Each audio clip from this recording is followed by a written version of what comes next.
తెలంగాణలో సరస్వతి నది పుష్కరాలు షురువైనాయి. జయశంకర్ భూపాలపల్లి జిల్లా కాళేశ్వరంలో మంత్రి శ్రీధర్ బాబు పూజలు చేసి పుష్కరాలను ప్రారంభం చేసిండు. 12 ఏళ్లకు ఒక్కసారి వచ్చే ఈ సరస్వతి పుష్కరాలకు పోయి నదిలో స్నానాలు చేస్తే పాపాలు కడిగినట్టు అయితాయట. బృహస్పతి గ్రహం మిథున రాశిలకు ప్రతి 12 ఏళ్లకు ఒక్కసారి వచ్చినప్పుడు శక్తివంతమైతుందట. అందుకే సరస్వతి నదిలో మునిగి స్నానాలు చేస్తే మనసు శుద్ధి అవుతుందట. కోరుకున్న కోరికలు తీరుతాయట. జనన మరణ చక్రం నుంచి విముక్తి జరుగుతుందట. తాతలు ముత్తాతలను దలుచుకొని వాళ్ళని మొక్కి గౌరవించుకునే తానికి ఇవి మంచి గడియలట.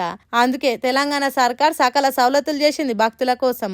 బుధవారం నాడు షురువైన ఈ పుష్కరాలు మే 26వ తారీఖు దాకా సాగుతాయి కాబట్టి ప్రతిరోజు 1,00,000 కంటే ఎక్కువ మంది వస్తారని 35 కోట్లు ఖర్చు చేసి మంచి ఏర్పాట్లు చేసిందట.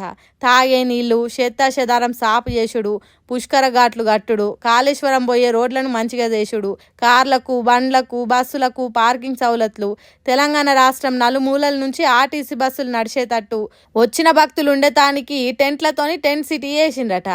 ఇట్లా అన్ని తీర్ల ఏర్పాటు చేసిందట సర్కారు. ముఖ్యమంత్రి రేవంత్ రెడ్డి గురువారం ఇంటిలిపాదితోని సరస్వతి పుష్కరాల పూజలు చేసిండు. కాబట్టి సరస్వతి పుష్కరాలకు పోయి స్నానాలు చేసి శుద్ధి గాండ్రి అని పబ్లిక్ ను కోరుతున్నది తెలంగాణ సర్కారు. ఏమంటున్నాం, వీళ్ళు చూసుకొని పోయిరారు ఇక.